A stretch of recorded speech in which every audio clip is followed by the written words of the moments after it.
সুন্দরবন ট্রিপের আগের পার্টটা রিলেটেড ভিডিওতে দিয়ে দিলাম।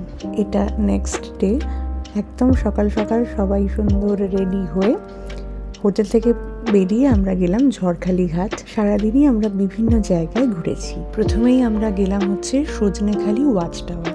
এই মুহূর্তে ঠিক যেটা দেখা যাচ্ছে, অনেকগুলো সিঁড়ি পেরিয়ে আমরা একদম টপে দাঁড়িয়ে আছি, আর সেখান থেকেই এই ভিউটা কি অপূর্ব না? হ্যাঁ, অনেক দিন আগেকার একটা ট্যুর, সো ক্লিপগুলো অনেক পুরনো। তার চেয়ে বড় কথা, আমার ক্যামেরা কোয়ালিটিটাও একটু ডাউন, বাট মোমেন্টগুলো কিন্তু সতেজ, সবুজ এবং পিওর।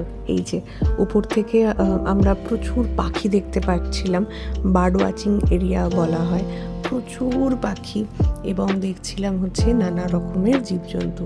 সেদিন আমরা সারা দিনটাই প্রায় প্রচুর জায়গায় ঘুরেছি, গেছিলাম জুতে, অ্যান্ড সেইখানে গিয়ে কিন্তু আমরা দেখা পেয়েছি বাঘ মামার। ইয়েস, আগের ভিডিওতেই বলেছিলাম যে বাঘ দেখেছি কিনা বলবো।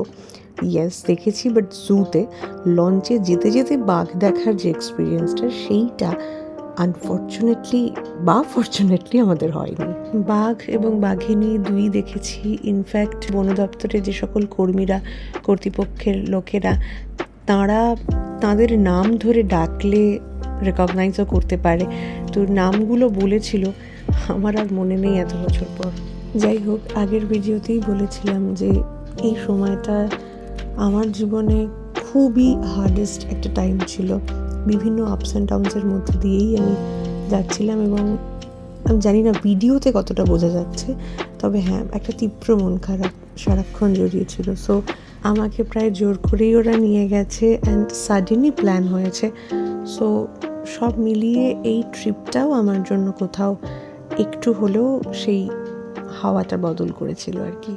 প্রচুর পশু পাখি জীবজন্তু তো দেখেইছি, এছাড়া সুন্দরবনের প্রাকৃতিক যে সৌন্দর্য, সেটা ভাষায় প্রকাশ করার মতো নয়, অপূর্ব লেগেছে। একটা করে জায়গা আমরা ভিজিট করছি, ঘুরছি ফিরছি, দেন আবার লঞ্চ আমাদের নিয়ে যাচ্ছে পরের ডেস্টিনেশনে। এভাবেই আমরা সারা দিনটা কাটিয়েছি। 2024 জানুয়ারি মাসে ছিল আমাদের এই ট্রিপটা। অত্যন্ত ঠান্ডা ছিল বলা যায়। লঞ্চে জলের উপর দিয়ে যেতে যেতে তো বেশ হাওয়া দিচ্ছিল। আর হ্যাঁ, আমরা প্রচুর কুমির দেখেছি, ডাঙায় এসে রোদ পোহাচ্ছিল, ভালো লাগছিল দেখতে। আর সুন্দরবনের মাছের প্রশংসা আর কি করব, অনেকেই তোমরা জানো। সো সেসব দিয়ে সুন্দর আমাদের লাঞ্চও হলো সেদিন। অ্যান্ড বিকেলে চিকেন পকোড়া আর ডিম সেদ্ধ। নেক্সট পার্টটা ভীষণ এক্সাইটিং, আসছে খুব তাড়াতাড়ি।